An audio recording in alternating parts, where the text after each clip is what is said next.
देखो आज हमको स्वामी दयानंद सरस्वती की हम स्वामी दयानंद सरस्वती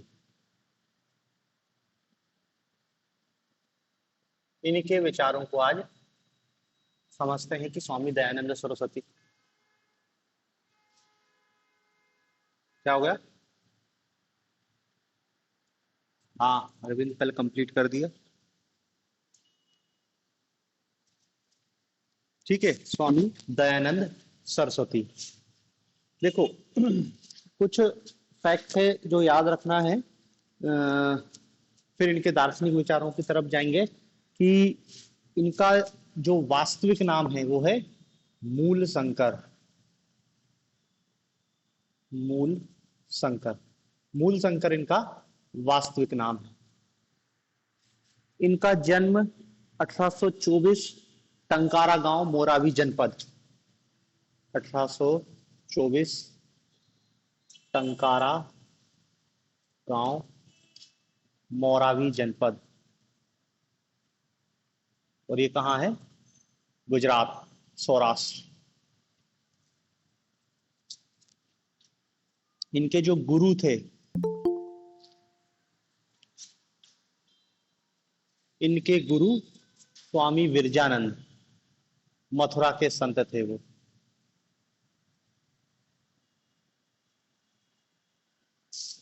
स्वामी विरजानंद जो मथुरा के संत थे। फिर इनकी किताब, इनकी 3-4 किताब जो याद रखना है।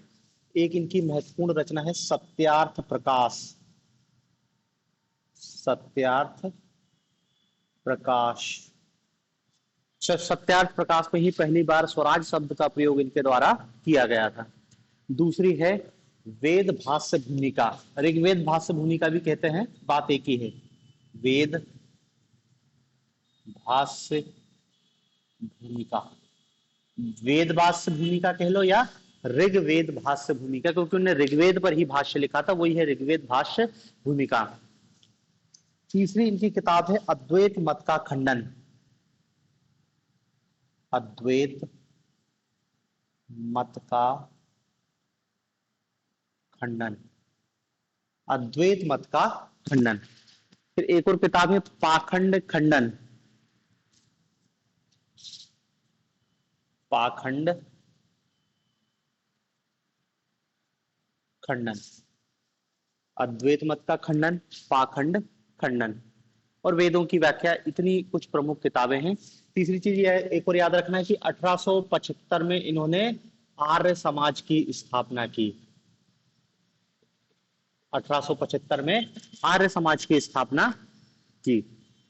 इनका फेमस नारा जानते ही हैं, वेदों की ओर लौटो, वेदों की और लौटो। शुद्धि आंदोलन इनने चलाया, सब पढ़ेंगे, अभी बस इतना याद रखो कि फैक्ट के रूप में। शुद्धि आंदोलन इन्होंने चलाया। अद्वैत मत का खंडन करते हैं, और इनका जो दर्शन है उसको त्रेतवाद कहते हैं। त्रेतवाद, इनके दर्शन को त्रेतवाद कहते हैं। ठीक है ना।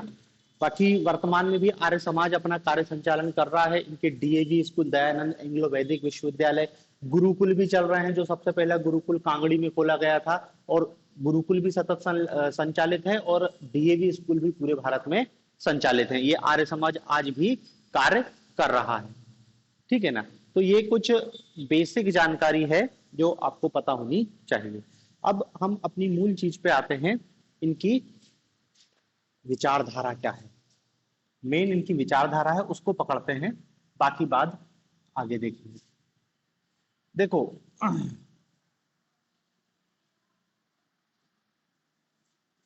दयानंद सरस्वती का जन्म हमने क्या बताया, 1824।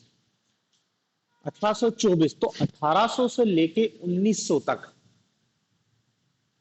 भारत में दरअसल क्या है, इसको हम पुनर्जागरण का काल भी कहते हैं।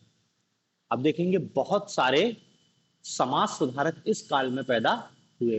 राजा राम मोहन राय से लेके चाहे दयानंद सरस्वती हो, चाहे विवेकानंद हो, ईश्वर चंद्र विद्यासागर हो, बहुत सारे समाज सुधारक पैदा हुए। तो इस काल को ही क्या कह देते हैं, नवजागरण, और ये भारतीय पुनर्जागरण कहता है। हम इतिहास में पढ़ते हैं इसको भारतीय पुनर्जागरण के रूप में। तो एक तो सवाल ये है कि एकदम से इतने समाज सुधारक कैसे पैदा हो गए। स्वामी दयानंद सरस्वती भी मूल रूप से समाज सुधारक ही थे, उनका उद्देश्य ही समाज सुधारना था, और समाज सुधार के नीचे उनकी कुछ फिलॉसफी थी, उसको समझेंगे। लेकिन जब इतने सारे समाज सुधारक एक साथ पैदा हुए, तो इतने साथ पूरा जो पुनर्जागरण होने का मुख्य कारण बताया गया कि 1857 की क्रांति की जो असफलता थी, उस असफलता के कारण क्या है, बहुत सारे लोग आत्म अवलोकन करने के लिए प्रेरित हुए, और उसी से प्रेरित होकर क्या है, समाज सुधार की धारा फूटती है। हालांकि उसके पहले भी फूट जाती है, वो ब्रिटिश गुलामी का प्रभाव कह लो कि उस गुलामी के परिणाम स्वरूप, ईसाई मिशनरियों का परिणाम स्वरूप बहुत सारी चीजें होती हैं। इन सबका संयुक्त परिणाम ये होता है कि भारत में पुनर्जागरण की एक धारा फूटती है, और एक के बाद बहुत सारे समाज सुधारक पैदा होते हैं। स्वामी दयानंद सरस्वती उन्हीं समाज सुधारकों में से एक समाज सुधारक हैं, लेकिन इनकी अपनी एक विशेष आइडियोलॉजी है। देखो, समाज सुधारक तो सिर्फ ये होता है कि समाज में कोई एक कुरीति होती है, उस कुरीति को समाप्त करने के लिए आंदोलन चला देता, संगठन बना दिया। लेकिन यहां पर जो स्वामी दयानंद सरस्वती जो समाज सुधारक हैं, इनकी अपनी एक फिलॉसफी है, एक दर्शन है, अपना अलग दर्शन है। उस दर्शन के आधार पे ये समाज सुधार कर रहे हैं। तो पहले हमको उनका दर्शन समझना पड़ेगा। जब दर्शन समझ जाएंगे तो उनके समाज सुधारों को भी समझ जाएंगे कि वो किस दिशा में समाज को सुधार के ले जाना चाहते थे। ठीक है ना। तो मेन उनकी थोड़ी सी फिलॉसफी है। देखो, हमने क्या लिखा कि इनका जो वास्तविक नाम क्या था, मूल शंकर। ठीक है। और दुनिया किस नाम से जानती है, दयानंद, स्वामी दयानंद सरस्वती। तो मूल शंकर से जो दयानंद तक पहुंचने का क्रम था, उसकी एक लंबी कहानी है। उस कहानी में हमको बहुत डिटेल में नहीं जाना, हमको तो बस ये समझना है कि दयानंद, मूल शंकर ने दयानंद बन के क्या दर्शन दिया है, तो उसके आधार पर उनका समाज सुधार दिखाई देगा। अब यदि हम मूल शंकर की बात करें तो देखो, कहानी का उनका विस्तृत बहुत उल्लेख है कि भाई थे तो वो एक बहुत, उसको कहना चाहिए, रिलीजियस फैमिली के व्यक्ति थे, धार्मिक। बचपन में शिवरात्रि की पूजा हो रही थी घर में, उपास था, रात्रि जागरण होना था, तो बहुत उत्साही युवक के रूप में ये पार्टिसिपेट करते हैं, और उनको लगता है कि आज तो शंकर जी प्रसन्न हो जाएंगे, क्योंकि इतनी मैं तन्मयता से पूजा कर रहा हूं, उपास है मेरा। लेकिन रात्रि को क्या देखते हैं कि एक चूहा आता है, और वो जो शंकर जी की मूर्ति है या जो शिवलिंग है, वहां पे प्रसाद खा लेता है और मलमूत्र का त्याग भी कर देता है। ये एक घटना उनके लिए चिंगारी का काम करती है, और वो सोचते हैं कि ये क्या बकवास है कि एक मूर्ति जो उन्होंने कहा कि इतना कुछ नहीं कर सकती, कि एक चूहा है, उसमें यदि थोड़ी भी शक्ति होती तो चूहा मलमूत्र त्याग नहीं कर पाता, या उनके मन में जो भी इस टाइप का ख्याल आया। और बस उसके बाद उनने कहा कि इस पूजा पाठ से कोई मतलब नहीं है। उनने मतलब घर में जो भी चर्चा हुई होगी, लेकिन चर्चा के परिणाम स्वरूप उनको कोई संतुष्ट तो नहीं कर पाया। जब संतुष्ट नहीं कर पाए गए तो वो फिर क्या है, ज्ञान की खोज में निकल जाएंगे। उनको लगा कि ये जो हम कर रहे हैं मूर्ति पूजा विशेषकर, ये इसमें कुछ दम नहीं है। तो वो फिर क्या है, निकल जाएंगे घर से और पूरा भारत भ्रमण करेंगे। जहां जहां भारत में ज्ञान के केंद्र है, वहां पर जा जाके ज्ञान प्राप्त करेंगे। कहीं से भी जो भी मिल जाए, उन्होंने कहा कि वहां से ज्ञान प्राप्त करना है। ज्ञान भटकते भटकते इनको आखिरी आश्रय कहाँ मिलता है, स्वामी बिरजानंद, जो मथुरा के संत थे। कहते हैं आंख से अंधे थे, लेकिन उनकी आत्म चक्षु खुले हुए थे, मतलब उनको ज्ञान प्राप्त हो चुका था। तो स्वामी बिरजानंद से प्रभावित होते हैं, स्वामी बिरजानंद के शिष्य बन जाते हैं। स्वामी बिरजानंद के शिष्य बनने के बाद लगभग 3 साल उनके शिष्यत्व ग्रहण करते हैं। उनसे उन्होंने व्याकरण की शिक्षा ली, और भी जो एक शिष्य के रूप में उनने अपना सब कुछ काम किया। जब उनको लगा कि अब यहाँ पर ज्ञान जो कुछ मेरे को प्राप्त करना था वो प्राप्त हो गया है, तो वो वहां से आगे बढ़ते हैं। आगे बढ़ने के लिए वो गुरु के पास जाते हैं। गुरु से कहते हैं कि मैंने ज्ञान प्राप्त किया, मेरे को गुरु दक्षिणा मैं देना चाहता हूँ। तो उनके जो गुरु हैं, वो गुरु दक्षिणा के रूप में उन्होंने कहा कि यदि तुम मेरे को वाकई गुरु दक्षिणा देना चाहते हो, तो ये जो भारत में अंधविश्वास, पाखंड, सनातन धर्म पे जो हमला हुआ है, ये यदि तुम इसके खिलाफ यदि आवाज उठाओ तो वही मेरे लिए सच्ची गुरु दक्षिणा होगी। जो मैंने ज्ञान तुमको दिया है, इस ज्ञान को तुम पूरे भारत में फैलाओ, तो भारत में फिर से सनातन धर्म को स्थापित करवाओ और ये पाखंड, अंधविश्वास, कुरीति ये सबको खत्म कर दोगे, ये मेरे लिए वास्तविक श्रद्धांजलि होगी। तो इस रूप में फिर क्या है, ये मूल शंकर दयानंद बनते हैं और दयानंद बन के फिर क्या है, अपने समाज सुधार की ओर निकल पड़ते हैं। अब देखो,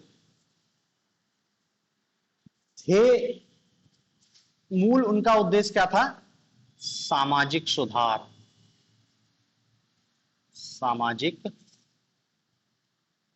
सुधार। और भारत में जो सामाजिक सुधार है वो धर्म से अपने आप जुड़ जाएगा, क्योंकि समाज में जो भी कुरीति है या गलत परंपरा है या अंधविश्वास है, कहीं ना कहीं उसकी जड़ कहां है, धर्म में ही है। और देखो, ये वो टाइम है जब ब्रिटिश साम्राज्य भारत में है। सनातन धर्म के ग्रंथों को देखेंगे तो ऋग्वेद, 4 वेद हैं, फिर ब्राह्मण ग्रंथ है, फिर उपनिषद है, फिर आरण्यक है, फिर और भी बहुत सारे हजारों की संख्या में ग्रंथ लिखे गए हैं, पुराण आ गए, रामायण महाभारत, सैकड़ों किस्से कहानी प्रचलित है। समय के साथ क्या है, इन सब में कुछ गलत परंपराएं प्रवेश कर गई, क्योंकि बहुत लंबा समय हो गया था। आक्रमणकारी भी भारत में आते हैं, उनसे भी कुछ चीजें जुड़ जाती हैं। तो मतलब ये बताना चाह रहे हैं कि सनातन धर्म के जो ग्रंथ हैं उनमें कुछ गलत चीजें भी आ गई। लेकिन इनके दिमाग में सब कुछ ये चल रहा था, लेकिन इनका मूल फोकस क्या था, समाज सुधार, कि मेरे को समाज से कुरीतियां, अंधविश्वास, पाखंड, इन सब का उन्मूलन करना है, ये मेन फोकस है उनका। लेकिन अब जब वो समाज सुधार करने के लिए जाना तो समाज में पड़ेगा ना, जब वो समाज में जाएंगे, और समाज सुधार के लिए जरूरी क्या है कि लोग आपसे प्रभावित हो। भाई आप लोग से कोई गलत परंपरा छोड़ने को बोल रहे हो कि तुम ऐसा मत करो, तो लोग तो ये कहेंगे कि तुम कौन हो ज्ञान देने वाले। तो लोग आपसे प्रभावित हो, आपको ज्ञानी यदि मानेंगे तो आपकी बातों को भी मानना चालू कर देंगे। तो मतलब देखो, सामाजिक सुधार के लिए जरूरी क्या है कि लोगों के बीच आपकी स्वीकृति होनी चाहिए। और भारत जैसे समाज में उसी को ज्ञानी माना जाएगा जिसको तत्व मीमांसा, मेटाफिजिक्स, जो तत्व मीमांसा के प्रश्नों को हल कर सके या तत्व मीमांसा संबंधी प्रश्नों का उत्तर दे, वो बहुत ज्ञानी है। जिसको तत्व मीमांसा नहीं पता उसको तो लोग बुद्धू कहेंगे। महात्मा बुद्ध ने तत्व मीमांसा पे मौन का अवलंबन किया, उन्होंने इनको अव्यक्त्यानि कहा कि ईश्वर, आत्मा, जगत, स्वर्ग, नरक, इनको चर्चा करने की कोई जरूरत नहीं है। तो ब्राह्मणों ने देखो बुद्ध को बुद्धू बोल दिया, कि उनको कहा कि तत्व मीमांसा की कोई जानकारी नहीं है, जिसको तत्व मीमांसा की जानकारी नहीं वो तो बुद्धू है, मूर्ख है। तो अब दयानंद के लिए जरूरी क्या था कि समाज में अपने एक्सेप्ट, समाज सुधार करना है ना, तो समाज में अपनी एक वर्चस्व बनाना है।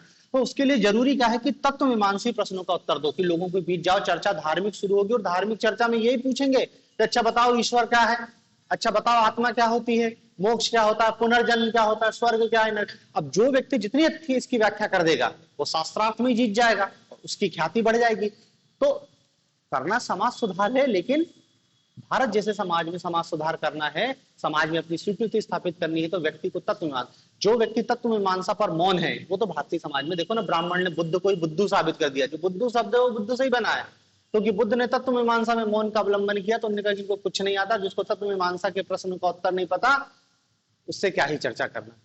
तो अब दयानंद के लिए जरूरी क्या था कि तत्व मीमांसा के प्रश्नों का लॉजिकल आंसर होना चाहिए लोगों को समझाने के लिए। अब तत्व मीमांसा के प्रश्न आप ही जानते हो कि आत्मा क्या है, ईश्वर क्या है, जगत कहां से आया, पुनर्जन्म क्या होता है, आदमी मर के कहां जाता है, आदि आदि बहुत सारे ऐसे प्रश्न हैं जिनको हम तत्व मीमांसा संबंधी प्रश्नों को तत्व मीमांसा संबंधी प्रश्न कहते हैं। अब स्वामी दयानंद सरस्वती ने इन तत्व मीमांसा संबंधी प्रश्नों का उत्तर, उन्होंने कहा कि इसका सबसे सही उत्तर कहां मिलेगा, वेदों में। क्योंकि देखो स्वामी विरजानंद से इन्होंने व्याकरण की शिक्षा ली थी, और व्याकरण की शिक्षा लेने के बाद उन्होंने वेदों का अध्ययन किया और वेदों को सही ढंग से समझा। तो उनको उनकी फिलॉसफी थे तो वेद ही। तो उन्होंने कहा कि मेरे को यदि तत्व मीमांसा का सही आंसर ढूंढना है तो सही आंसर कहां मिलेगा? वेदों में, और वेद में भी विशेषकर ऋग्वेद।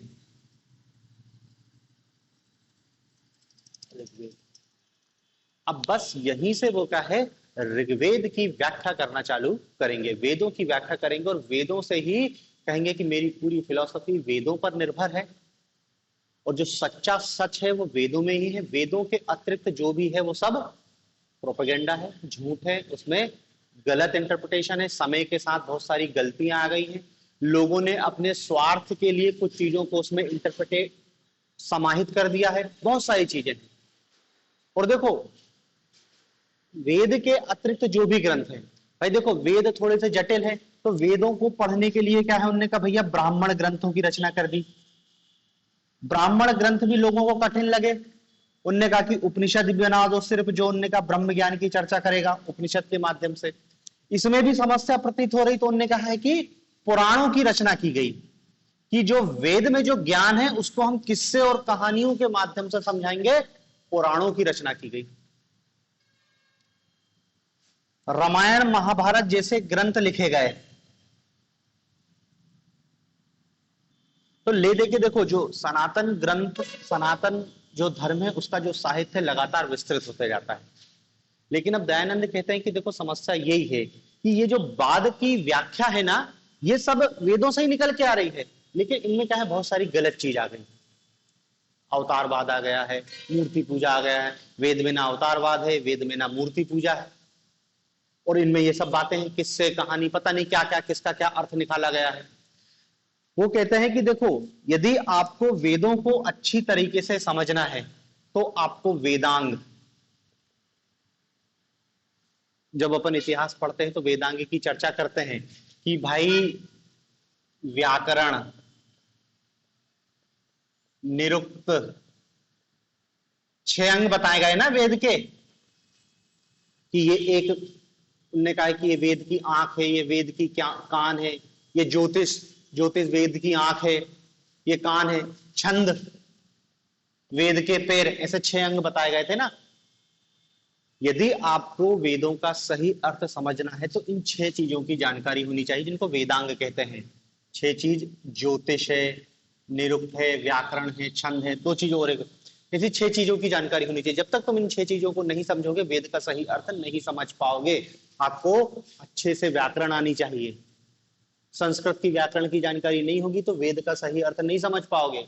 आपको छंद की जानकारी होनी चाहिए, आपको ज्योतिष की जानकारी होनी चाहिए। मतलब जब 6 चीज जानोगे ना तब वेद का सही अर्थ निकालोगे। अब जिन लोगों ने ये वेदों की व्याख्या की है, क्या पता उनको इन 6 चीजों की सही जानकारी थी भी कि नहीं।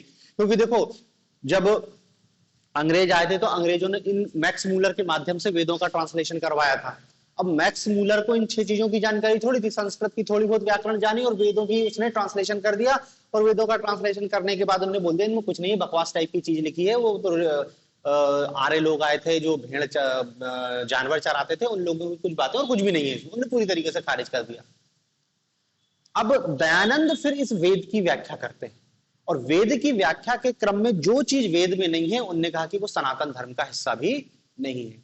चाहे अवतारवाद हो, चाहे मूर्ति पूजा हो, चाहे तुम्हारी पूजा प्रार्थना पद्धति, सब खारिज। पूरा क्या है, वेद। वेद में भी केवल ऋग्वेद पर ही फोकस करते हैं और उनकी जो किताब है ना ऋग्वेद भाष्यिका, वो यही है कि इसी की व्याख्या है। वो कह रहे कि इसकी गलत व्याख्या होने के कारण ही जो सनातन धर्म में सारी समस्या क्रिएट हुई है, गलत व्याख्या।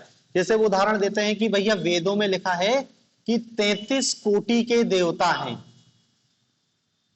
33 कोटि के देवता। अब इस कोटि का अर्थ, वास्तविक अर्थ होता है श्रेणी या कैटेगरी, जबकि इसका अर्थ क्या बता दिया, कोटि मतलब करोड़, कि सनातन धर्म में 33 करोड़ देवी देवता है। अब 33 करोड़ की तो गिनती संभव नहीं है, तो नए नए देवता एंटर हो जाते हैं। मतलब धर्म, सनातन धर्म जिसको कह रहे हैं, वो उनका कि ऐसा धर्म है जिसमें ईश्वर भी कभी भी पैदा हो सकता है। अब 33 करोड़ की तो कोई गिनती नहीं है। अब जो यहाँ पे व्याख्या करता बैठा है वो किसी भी नए गॉड को इंट्रोड्यूस कर देगा। संतोषी माता आ गई, संतोषी माता का कहीं पुराण में भी जिक्र नहीं है, वेद में भी कहीं कोई जिक्र नहीं है। बस वेदों में मिलता है कि व्यक्ति को संतोष रखना चाहिए, तो उन्होंने निकाला कि जब हम संतोष रखेंगे तो हमारे अंदर संतोषी माता प्रकट हो जाएगी। अब देखो संतोषी माता एक स्थापित देवी हो चुकी है, तो ये क्या बाद में इंट्रोड्यूस किया, बहुत बाद, अभी की बात है 1970, इतने बाद में ऐसी बात आ गई है। तो ये 1970 नहीं, उसके पहले भी बहुत सारे नए नए देवी देवता इसमें इंट्रोड्यूस हो। और देखो 33 करोड़ को तो कोई गिनती नहीं है। उन्होंने कहा कि भैया 33 करोड़ में ये भी शामिल है, उनका शनि देवता 33 करोड़ में शामिल है, उनका साईं बाबा 33 करोड़, कोई गिनती नहीं है 33 करोड़ की। और जब अपने मन से देवी देवताओं को शामिल करेंगे तो पाखंड तो बढ़ेगा ही, और जब पाखंड बढ़ेगा तो समाज में समस्या उत्पन्न होगी। तो वो ये कह रहे हैं कि वेदों की गलत व्याख्या, लोग वेद को समझ नहीं पाए हैं। और ये देखो कोटि 33 कोटि का मतलब है 33 कैटेगरी के देवता, 33 श्रेणियां हैं देवताओं की। ये जो देवता है जैसे आदित्य या अदिति जिसको कह रहे हैं, या फिर रुद्र, वायु, इनकी अलग अलग कैटेगरी, जैसे आदित्य 12, रुद्र 8, ऐसे इनकी अलग अलग संख्या बताई गई है वेदों में कि 12 प्रकार के आदित्य। आदित्य मतलब क्या, सूर्य, सूर्य 12 प्रकार का होता है, 12 महीने होते हैं, सूर्य 12 प्रकार का होता है। 12 प्रकार मतलब वही कि भैया ठंडी में जो सूर्य का प्रकाश है वो सुखकारी लगेगा, गर्मी में अलग लगेगा, शरद ऋतु में अलग, बसंत, तो जो 12 महीने का सूर्य है वो अलग अलग होता है। तो 12 हो गए आदित्य। ऐसा करके के आपको 33 कैटेगरी के देवता बताए गए, ठीक है ना। तो देखो यहां पर यही बोला, दयानंद यही कह रहे हैं कि वेदों का सही रूप से समझा नहीं गया, अध्ययन गलत नहीं किया गया है, क्योंकि वेदों को सही रूप से समझने के लिए वेदांग की जानकारी होनी चाहिए, हमको संस्कृत की व्याकरण आनी चाहिए, ज्योतिष आना चाहिए, छंद आना चाहिए। ये सब जिसको आएगा वो वेद को सही रूप में समझेगा और उसकी व्याख्या करेगा। अब वेदों की गलत व्याख्या के कारण क्या है, ये सारा रायता फैला, और ये रुका नहीं, अंग्रेजों के आने के बाद इसमें और ज्यादा उछाल आया। क्योंकि क्या है कि कुछ लोग तो देखो, हो सकता है कि कुछ लोग गलती से वेद की गलत व्याख्या कर दे रहे हैं, और कुछ लोग जानबूझ के गलत व्याख्या कर रहे हैं। क्यों? क्योंकि उनको अपना धर्म प्रचार करना, ले देके किसकी बात कर रहे हैं, ईसाई मिशनरियों की, कि ईसाई मिशनरी अपने धर्म का प्रचार करने के लिए हिंदू जो सनातन धर्म है उसकी गलत व्याख्या कर रहे हैं। अंग्रेज जानबूझ के ऐसे ऐसे संप्रदाय पैदा कर दिए जो गलत परंपराओं को आगे बढ़ाते हैं। तो दयानंद का कहना था कि हमको यदि समाज सुधार करना है तो यहां से पहले शुरुआत करनी पड़ेगी हमको, यहां से, और इस शुरुआत में हमको इन सबको अस्वीकृत करना पड़ेगा। ये जो भी है हमको किसकी ओर आना पड़ेगा, इसलिए उनका नारा था वेदों की ओर लौटो, क्योंकि वेदों में ही सच्चा और अंतिम ज्ञान है। वेद के बाद जिस ग्रंथ की भी रचना की गई है उसको सनातन धर्म में स्वीकार करने की जरूरत नहीं है, क्योंकि सारा जो अधर्म है वो इन्हीं में, अपने मन से कुछ भी कहानियां। और देखो वो ये भी बताते हैं कि ऋग्वेद एकमात्र ऐसा ग्रंथ है जिसकी दूसरी व्याख्या संभव नहीं है, या नई बातों को उसमें जोड़ना संभव नहीं है। उसकी प्रकृति ऐसी है कि उसमें नई बातों को इंट्रोड्यूस नहीं कर सकते हैं। बाकी इनमें कर सकते हैं। रामायण 300 किस टाइप की रामायण है भारत में, वाल्मीकि की रामायण, वाल्मीकि ने रामायण, लेकिन 300 रामायण की कहानियां हैं भारत में। ऐसे महाभारत भी क्या है कि जुड़ते जुड़ते कुछ भी कहानी उसमें जुड़ते जाती है और बहुत लंबा ग्रंथ बन गया है। तो सब में ऐसा जोड़ा जा सकता है, घटाया जा सकता है, लेकिन ऋग्वेद ऐसा है कि इसमें कुछ भी नहीं जोड़ सकते आप, वो जो है वो वही है। तो इसलिए वो कह रहे हैं कि हमको केवल और केवल क्या है, वेदों की ओर लौटना है, क्योंकि वेदों में ही सच्चा ज्ञान है। और वेदों को ही चूंकि हमने छोड़ दिया है, इसलिए हमारे यहाँ सारे धार्मिक अंधविश्वास, कुरीति, कुपरंपराएं सब पैदा हुई हैं। तो देखो यहीं से उनका दर्शन आप समझो कि वो कहाँ ले जा रहे हैं अपन को पकड़ के, ऋग्वेद, वेदों की ओर, कि वेद में जो लिखा है वही सच्चा ज्ञान है। उसके बाद जो कुछ भी है सब कुछ खारिज है, सब कुछ, मतलब इवन शंकराचार्य के अद्वैत मत का भी खंडन करेंगे कि शंकर को छोड़ो, सीधे वेद की ओर समझो। वेद में ही सच्चा ज्ञान है, वेद में ही अंतिम सत्य है, बाकी सब बात, ठीक है ना। तो देखो हम इनके सबसे पहले दार्शनिक या धार्मिक विचारों को समझते हैं, क्योंकि इसी से वो समाज सुधार की ओर ले जा रहे हैं। ये मैंने उनकी आपको थोड़ी सी बेसिक इंट्रोडक्शन बताया है कि दयानंद का जैसे ही नाम सुनो आपके मन में क्या आना चाहिए, किस टाइप की एक छवि बनना चाहिए। तो इसमें हम सबसे पहले देखते हैं दयानंद सरस्वती के धार्मिक या दार्शनिक विचार। कौन से? धार्मिक कह लो या दार्शनिक।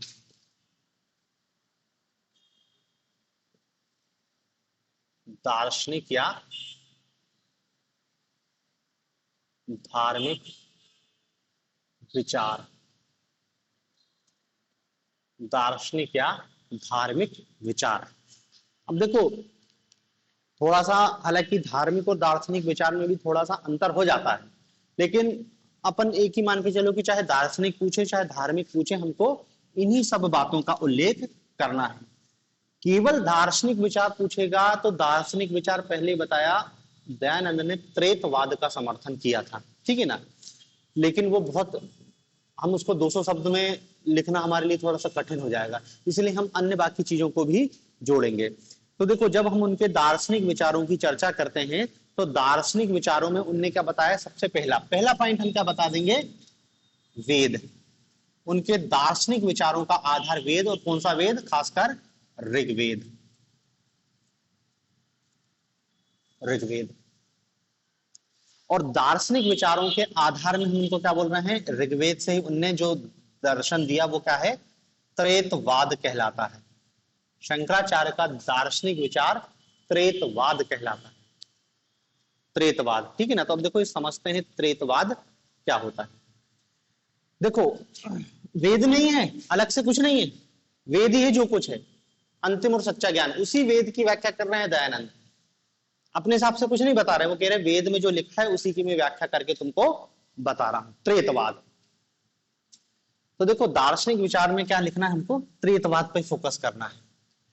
अब हमने शंकर का अद्वैतवाद पढ़ा। अद्वैत मतलब दो नहीं एक, और त्रेतवाद, त्रेत मतलब तीन। अब ये तीन सत्ताओं की बात करते हैं, इसलिए इनका दर्शन क्या कहलाता है, त्रेतवाद। देखो थोड़ा सा हमने अभी शंकर का अद्वैतवाद पढ़ा। अद्वैतवाद, अद्वैतवाद क्या कहता है, ब्रह्म ही एकमात्र सत्य है। ब्रह्म सत्यम जगत मिथ्या जीवो ब्रह्मेव ना परा। ब्रह्म ही एकमात्र सत्य है, जगत मिथ्या है, ब्रह्म और जीव में कोई अलगाव नहीं है, दोनों एक ही। शंकर के दर्शन में सब कुछ ब्रह्म है, सब कुछ ब्रह्म है। इस ब्रह्म की शंकर ने दो कैटेगरी बताई थी, एक को कहा था निर्गुण ब्रह्म और दूसरे को कहा था सगुण ब्रह्म। निर्गुण ब्रह्म, सगुण ब्रह्म। निर्गुण ब्रह्म निर्गुण निराकार निर्विशेष है। जब ये निर्गुण ब्रह्म माया की उपाधि से युक्त होता है तो उसे सगुण ब्रह्म कहते हैं, और ये सगुण ब्रह्म ही शंकर के दर्शन में ईश्वर है। तो दो टाइप का ब्रह्म, निर्गुण सगुण कह लो या पर ब्रह्म या अपर ब्रह्म, दो टाइप के ब्रह्म की सत्ता को शंकर के दर्शन में स्वीकार किया गया है। कि जब ब्रह्म को हम माया के पर्दे से देखते हैं, जब निर्गुण ब्रह्म को माया के पर्दे से देखते हैं तो वही सगुण ब्रह्म कहलाता है। मायापतित ब्रह्म ही ईश्वर है, ये सब हमने देखा है। अब देखो चूंकि दयानंद भी वेदों को मान रहे हैं तो ब्रह्म को तो मानना ही पड़ेगा, क्योंकि वेद, वेदांत दर्शन ही ब्रह्म पर, वेदांत दर्शन ही खत्म होता है ब्रह्म ज्ञान पर। तो ये ब्रह्म को तो मानेंगे, लेकिन वो कहेंगे कि ब्रह्म की दो कैटेगरियां नहीं है। शंकराचार्य माया को मानते हैं, दयानंद माया को नहीं मानते कि माया जैसी कोई सत्ता नहीं होती है जो ब्रह्म को ढक ले।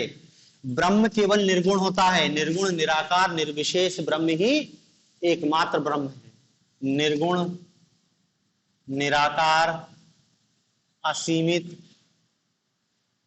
ये ब्रह्म ही एकमात्र ब्रह्म है, इसको मानने की कोई जरूरत नहीं है।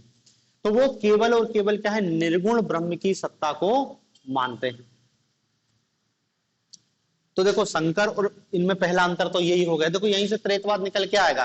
पहला उन्होंने क्या बोला कि भैया ब्रह्म ही एकमात्र सत्य है, और ये सगुण निर्गुण का ब्रह्म का कैटेगराइजेशन गलत है। केवल निर्गुण है ब्रह्म, निराकार है, उसका कोई आकार नहीं, वो असीमित है, अनंत है, वो उसका कोई विस्तार नहीं है, क्योंकि जैसे ही आप उसको साकार करोगे वो सीमित हो जाएगा। तो पहली बात तो ने बोला कि निर्गुण निराकार ब्रह्म ही वास्तविक ब्रह्म है और ब्रह्म ही एकमात्र एकेश्वर बात की बात कर रहे हैं कि ब्रह्म ही है, जो कुछ है सब कुछ है। अब लेकिन वो ब्रह्म के साथ एक और चीज को स्वीकार करते हैं, वो एक शब्द लेते हैं प्रकृति। प्रकृति, देखो आप दो चीज जानते हो, निमित्त कारण और उपादान कारण। इसकी हम पहले दिन से चर्चा कर रहे हैं, निमित्त और उपादान कारण।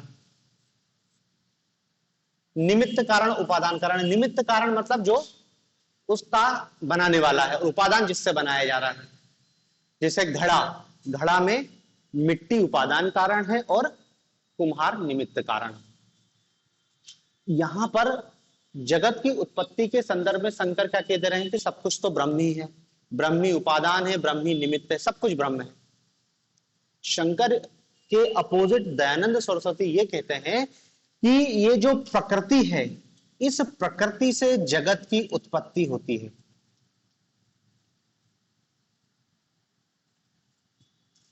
देखो ब्रह्म तो निर्गुण है, ये प्रकृति त्रिगुणात्मक है, त्रिगुणात्मक, सत्व रज और तम गुण से युक्त है, और इसकी भी वास्तविक सत्ता ये पहले से मौजूद है। प्रकृति पहले से मौजूद है, जैसे ब्रह्म है ना वैसे प्रकृति मौजूद है। तो ये जो ब्रह्म है इस जगत का निमित्त कारण है, उपादान कारण प्रकृति। तो देखो ब्रह्म की सत्ता माना, अब उनने प्रकृति की भी सत्ता मान ली कि प्रकृति त्रिगुणात्मक है और इसी त्रिगुणात्मक प्रकृति से जगत की रचना की जाती है। तो प्रकृति कह लो, या इसको हम कह सकते हैं कि जगत की सत्ता। और तीसरी सत्ता स्वीकार की गई है जीव की। शंकर के दर्शन में क्या बोला गया है कि ब्रह्म सत्यम जगत मिथ्या जीवो ब्रह्मेव ना परा, मतलब ब्रह्म और जीव में कोई अंतर नहीं है। मतलब शंकर जीव और ब्रह्म की एकता को स्वीकार करते हैं, जबकि दयानंद ब्रह्म और जीव की एकता को स्वीकार नहीं करते हैं, बल्कि क्या कहते हैं जीव की भी अपनी स्वतंत्र सत्ता है। जीव कभी ब्रह्म में, ऐसा नहीं है कि ब्रह्म जाके समाहित हो जाएगा, क्योंकि जीव तो भोगता है, उसको अपने कर्मों को भोगना है, वो ईश्वर में कैसे समाहित हो सकता है। तो देखो ये तीन लोगों की सत्ता मानने के कारण ही इनका दर्शन कहलाता है त्रैतवाद। इसी त्रैतवाद से उन्होंने अद्वैतवाद का खंडन किया है, ठीक है ना। तो मतलब देखो त्रैतवाद क्या है, त्रैतवाद एक ऐसी दार्शनिक विचारधारा है जो ब्रह्म प्रकृति जीव, अब प्रकृति के कोष्टक में आप जगत भी लिख सकते हो, कि ब्रह्म जीव प्रकृति को एक दूसरे से पृथक और स्वतंत्र मानने वाला सिद्धांत है। पृथक व स्वतंत्र मानने वाला सिद्धांत, एक दूसरे से पृथक एवं स्वतंत्र मानने वाला सिद्धांत है। फिर आप बता सकते हो कि ब्रह्म को यहां पर निर्गुण निराकार और असीमित के रूप में स्वीकार किया गया है। इस ब्रह्म पर माया कोई प्रभाव नहीं डालती, दयानंद माया के अस्तित्व को स्वीकार नहीं करते हैं।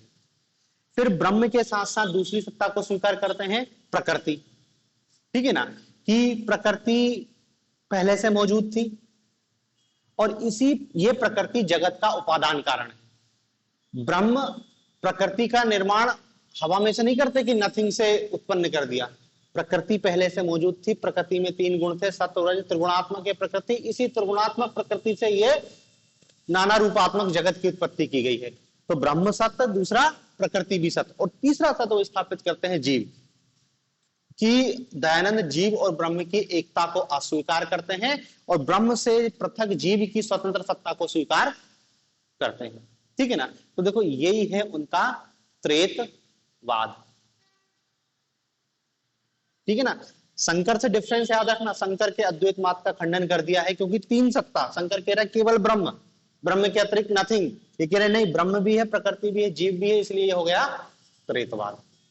तो यदि दयानंद के केवल दार्शनिक विचार लिखना है आपको 50 शब्द में, या छोटा सा बताना है, तो केवल त्रैतवाद पे फोकस करना, यही दार्शनिक विचार है उनका।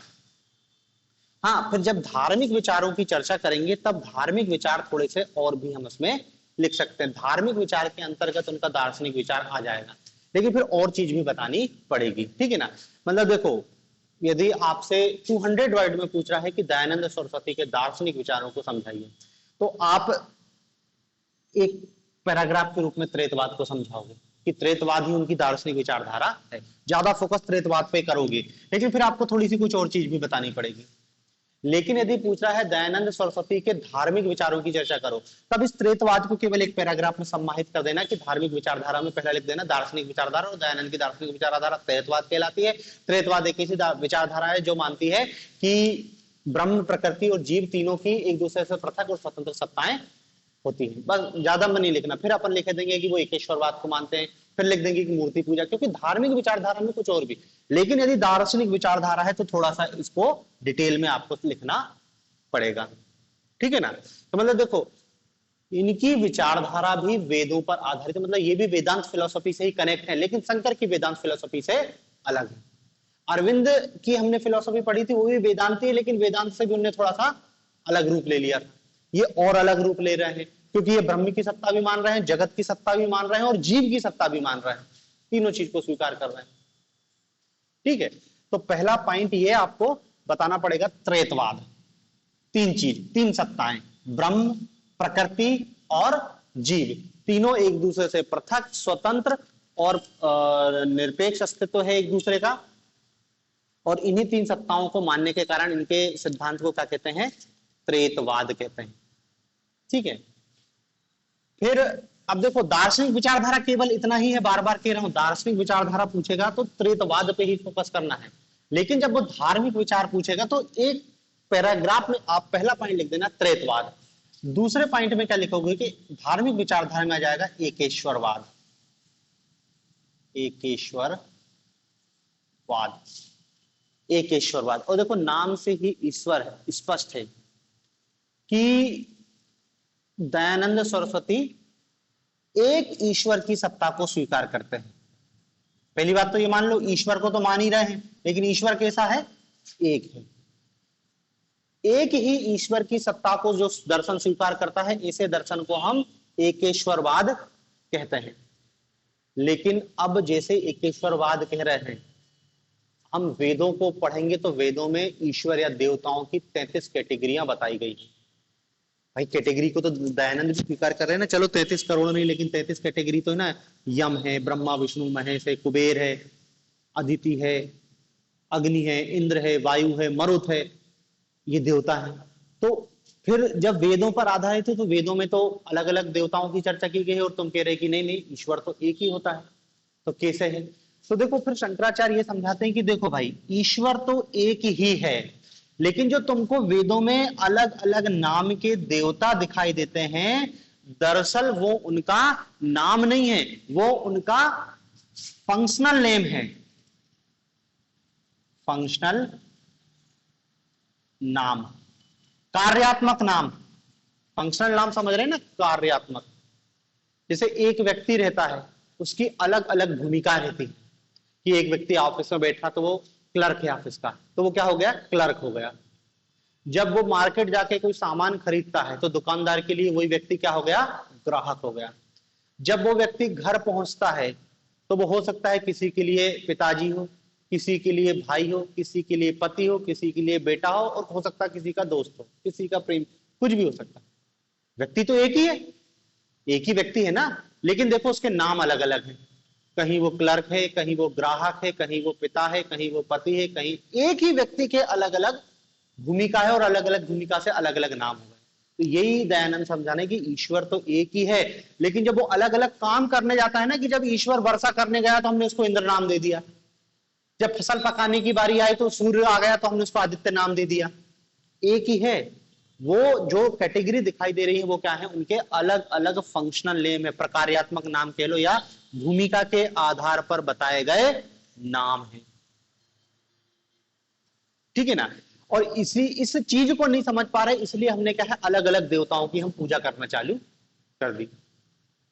ईश्वर तो एक ही है, तो एकेश्वरवाद का समर्थन करते हैं, और एकेश्वरवाद के समर्थन में उनका ये तर्क याद रखना कि वो जो वेदों में अलग अलग देवताओं की चर्चा की गई है, वो अलग अलग उनका रूप नहीं, केवल उनके वो कार्यात्मक नाम है, प्रकार्यात्मक नाम है, कि जब वो अलग काम है तो अलग, बाकी ईश्वर तो एक ही है। जो वेदों में बताया गया है वो एक ही ईश्वर है, और वो ईश्वर भी कैसा है, निर्गुण, निराकार, अनंत सब कुछ, जो ब्रह्म का जो गुण है ना, वो यहां पर वो ईश्वर की चर्चा कर रहे हैं, ठीक है ना। तो वो ईश्वर में अनंत विश्वास रखते हैं, लेकिन कैसा, एक ही ईश्वर, एक ही ईश्वर की सत्ता को स्वीकार करते हैं, बाकी किसी ईश्वर की, ईश्वर तो एक ही है, एकेश्वरवाद के समर्थक। तो धार्मिक विचारों में आपको बताना है एकेश्वरवाद।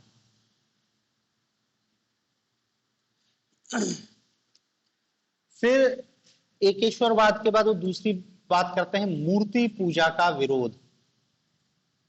मूर्ति पूजा का विरोध, मूर्ति पूजा का विरोध।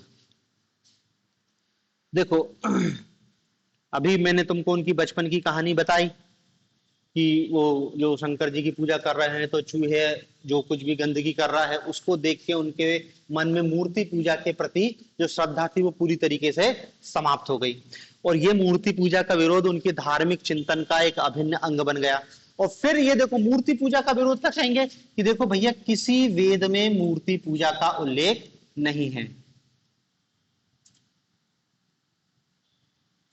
किसी वेद में मूर्ति पूजा का उल्लेख नहीं किया गया है, ठीक है ना। और मूर्ति पूजा भी एक प्रकार का अंधविश्वास ही है, अंधविश्वास। वेदों के हिसाब से बात बिल्कुल सही है। वैदिक काल में सनातन धर्म में कोई मूर्ति पूजा नहीं होती थी, कोई मंदिर है ही नहीं। मूर्ति पूजा भारत में सबसे पहले बौद्धों ने व्यापक रूप से, हालांकि बौद्धों ने भी यहाँ के लोकल देवी देवताओं, मूल रूप से क्या है, यहाँ जो लोग थे वो लोकल गॉडेस की पूजा करते थे। मौर्य काल में हम पढ़ते हैं यक्ष यक्षिणी की पूजा हो रही है, यक्ष यक्षिणी की मूर्ति मिली है भारत में सबसे पुरानी। फिर उनको देखा देखी बौद्धों ने कॉपी किया, यार ये सही है, और महात्मा बुद्ध की प्रतिमा बना के उन्होंने चालू कर दिया। फिर बौद्ध धर्म बहुत फला फूला, उसका कारण थी महायानी ने मूर्ति पूजा चालू करवा दी, मठ बन गए, बौद्ध विहार बन गए, मूर्ति पूजा चालू हो गई, बौद्ध धर्म फैला। तो अब उसी को देख के सनातनियों ने भी सोचा कि अपन भी अपना प्रचार करें। तो मूर्ति पूजा, मंदिर, तीर्थ, ये कोई सनातन धर्म का हिस्सा नहीं, क्योंकि वेदों में किसी चीज का उल्लेख नहीं है। तो याद रखना, वो मूर्ति पूजा को भी अंधविश्वास कहते हैं कि मूर्ति का निर्माण आदमी ने किया है, मूर्ति में कोई ईश्वरीय अंश नहीं है, पत्थर है वो, इससे ज्यादा कुछ नहीं, अंधविश्वास है। अब अंधविश्वास, अब देखो अंधविश्वास बड़ा भारी शब्द हो गया है। अभी विवेकानंद आएंगे, वो मूर्ति पूजा का समर्थन करेंगे और वो भी चाहते हैं कि समाज से अंधविश्वास मिट जाए। और दयानंद तो कह रहे हैं कि मूर्ति पूजा ही अंधविश्वास है। हमारे ना वैचारिक लड़ाई है। विवेकानंद मूर्ति पूजा का समर्थन करेंगे और ये क्या कह रहे हैं कि मूर्ति पूजा अपने आप में अंधविश्वास है। जो मूर्ति पूजा का कर रहा है, करवा रहा है, वो अंधविश्वास को फैला रहा है और अंधविश्वास से समाज अंधकार में ही जाएगा। तो वो मूर्ति पूजा को उन्होंने कहा कि इसको निकाल के फेंक देना चाहिए। और दयानंद सरस्वती जब तक जिंदा थे तो उनका जो प्रभाव था, लोग उनके प्रभाव में आते, आर्य समाज ग्रहण करते हैं और मूर्तियों को गंगा में बहा देते हैं कि आज से मूर्ति पूजा बंद। तो धीरे धीरे आर्य समाज बहुत व्यापक पैमाने पर फैलता है। तो एकेश्वरवाद, मूर्ति पूजा का विरोध। तीसरी इनने जो बात कही थी, मूर्ति पूजा का इनने विरोध किया है। तीसरे इनके हम इसको बता सकते हैं कि एकेश्वरवाद हो गया, मूर्ति पूजा का विरोध हो गया, फिर ये वेद और ईश्वर की सत्ता को स्वीकार करते हैं।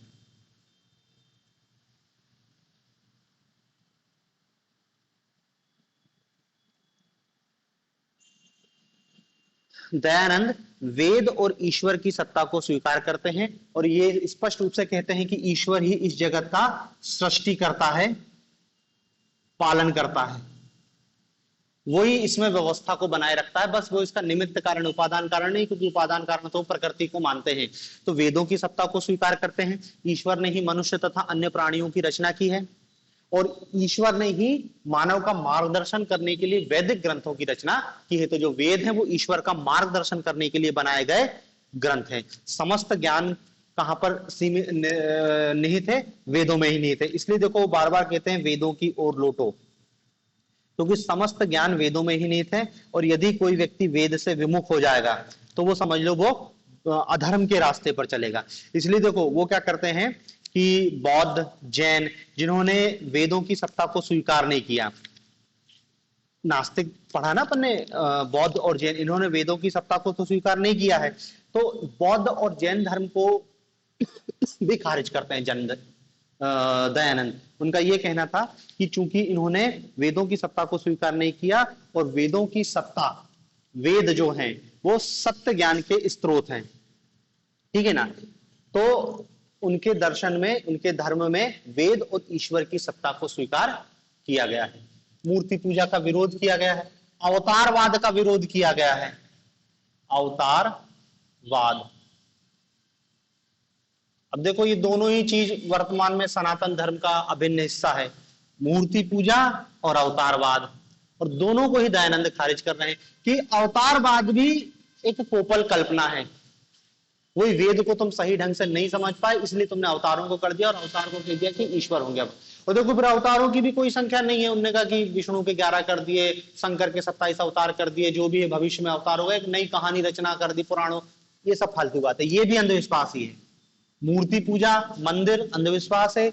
अवतारवाद, अवतारों को मानना कि ईश्वर अवतार लेगा, ये भी एक प्रकार का अंधविश्वास ही है।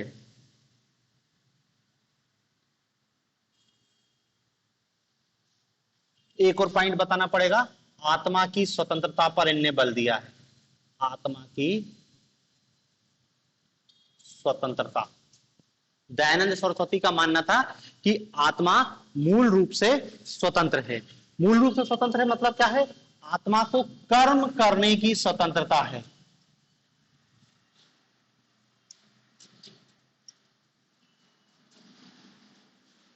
अच्छा करे बुरा करे उससे कोई फर्क नहीं, कर्म करने की स्वतंत्रता है, लेकिन फल ये उसके ऊपर निर्भर नहीं है, ये तो ईश्वर ही देगा। आत्मा को केवल कर्म करने की स्वतंत्रता है, और उन्होंने इसी स्वतंत्रता के समर्थन में यही कहा है कि आत्मा कर्म करने के लिए स्वतंत्र है, किंतु फल प्राप्ति के लिए वो ईश्वर के अधीन है। ठीक है, ये है इतने पॉइंट, एक ईश्वरवाद, मूर्ति पूजा, आत्मा की स्वतंत्रता, वेद और ईश्वर, ये। लेकिन देखो इनकी धार्मिक विचारधारा का एक अभिन्न अंग था, और वो अभिन्न अंग है इस्लाम और ईसाई धर्म के प्रति दृष्टिकोण। इस्लाम एवं ईसाई धर्म के प्रति,